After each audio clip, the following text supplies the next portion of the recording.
Hello and welcome to another Sign Warehouse webinar discussing old and new opportunities and trends in vinyl design, cut, and application. Today's webinar is especially exciting because we have some special guests sharing the virtual stage with us. We'll introduce them in just a moment. First, I'm John Coley, and with me again is Sign Warehouse's product manager, Jerry Barracks. Hello, John, and hello to everyone in attendance. Today we have a different kind of webinar, mainly because we've been focusing on Sign Warehouse equipment in recent months. But no matter how good its design and engineering is, a good printer or a vinyl cutter is still only as reliable as the media with which you're using it.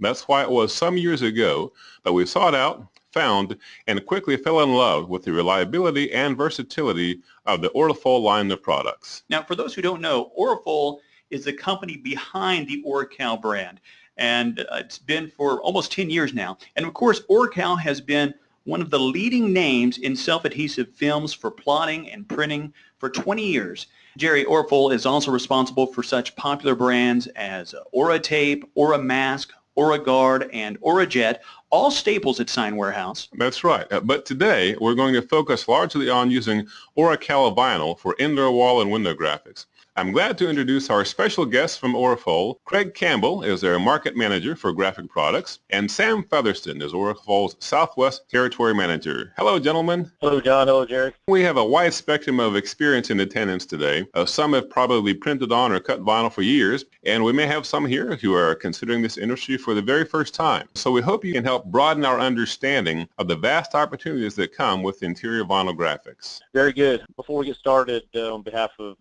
myself, Aurifol Americas, I really like to thank John and Jerry and the whole team at Sign Warehouse for having us today. Exciting topic. It's been a very interesting growth market, I would say, for not only for us, but I think overall for our industry. So it's very interesting to see how it's moving into these vertical markets. It's great.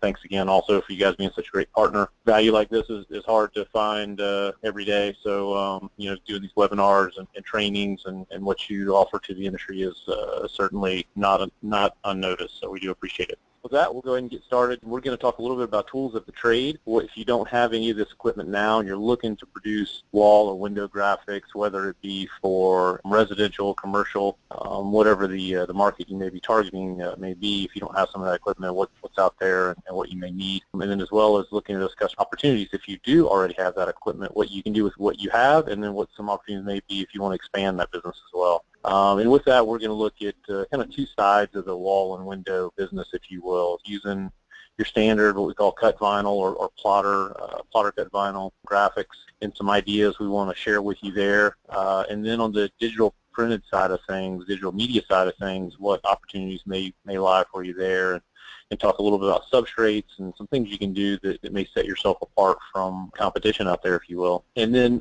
perhaps most important, I would say, just like anything else, preparation is always key.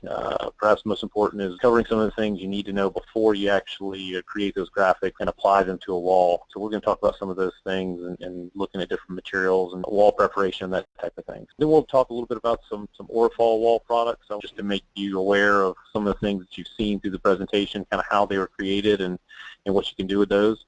And then lastly, we really want to touch on some things perhaps maybe you have not thought about as you are entering in this market, or if you've already been in this market, some other applications that may be out there that, again, maybe you haven't considered that could be opportunities for you as well. So getting started, we have discussed this, John,